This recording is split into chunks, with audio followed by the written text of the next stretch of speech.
પ્રત્યેનો આપણો ભાવ છે, છતાં આપણને પોલીસ સ્ટેશન લઈ જવા, સમજો કે આટલી હદે ખોટું કરવાનું. બોલો, કોઈ તમે સમજો સામાન્ય વ્યક્તિની તો વાત જ ક્યાં રહે.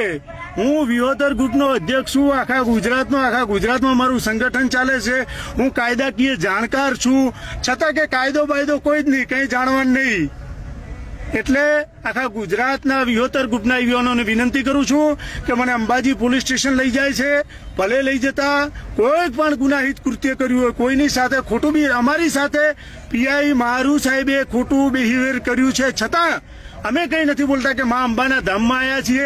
અને હું તો પાર્કિંગમાં બેઠો હતો, તો પાર્કિંગમાં પીએસઆઈ સાહેબ લેવા આવ્યા છીએ અને એમ પણ નથી ખબર અને કે એમ પણ નથી ખબર કે તમને કેમ લઈ જવા હશે. તમે વિચાર કરો કેટલી હદે ખોટું થાય છે. આ તો સમજો કે હું બધી રીતે પરિપક્વ છું, મને કોઈ વાંધો નથી. પોલીસ ગુનો દાખલ કરે, મને જેલમાં નાખી દે, મને કોઈ વાંધો નથી, કારણ કે હું ગુનાહિત કૃત્ય નથી કરતો. હું તો સામાજિક સેવાઓ કરું છું, બરાબર.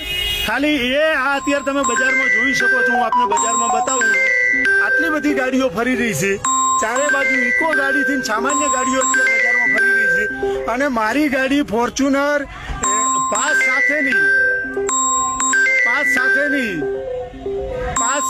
ગાડી છે, છતાં રોકી છે.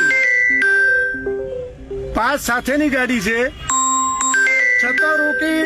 આ અધિકારીઓ આવી મને પીએસઆઈ તો એવું કહે છે કે અમને તો અમારો અધિકાર, એવું હું બોલ્યો નથી. તમે કીધું ને કે અમને પોલીસ સ્ટેશન પહોંચાડી દો. એટલે પોલીસ સ્ટેશન એટલે કોઈ ગુના વગર તમને કે ગુના વગર પહોંચાડ. મને એમ કહો મેં શું ગુનો કર્યો છે મને કહેશો તમે?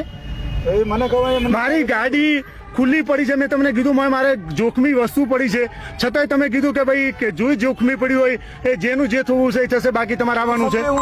અરે તો મેં તમને કીધું તું ને, ત્યારે મેં તમને કીધું તું જે થવું થાય. તમે મિત્ર હે સારું લઈ જાઓ, તમે તારે જ્યાં લઈ જાઓ હોય. ગોળી જ મારી દો, મને લઈ જઈને ગોળી મારી દેજો. મેં ગુનાહિત કૃત્ય કર્યું છે?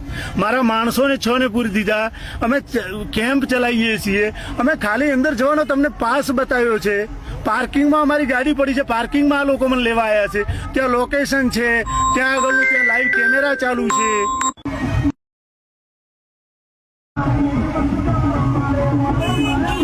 જો હું સાચો છું અને હું ભાજપ સાથે આટલા વર્ષ સાથે 12 વર્ષથી કામ કરું છું.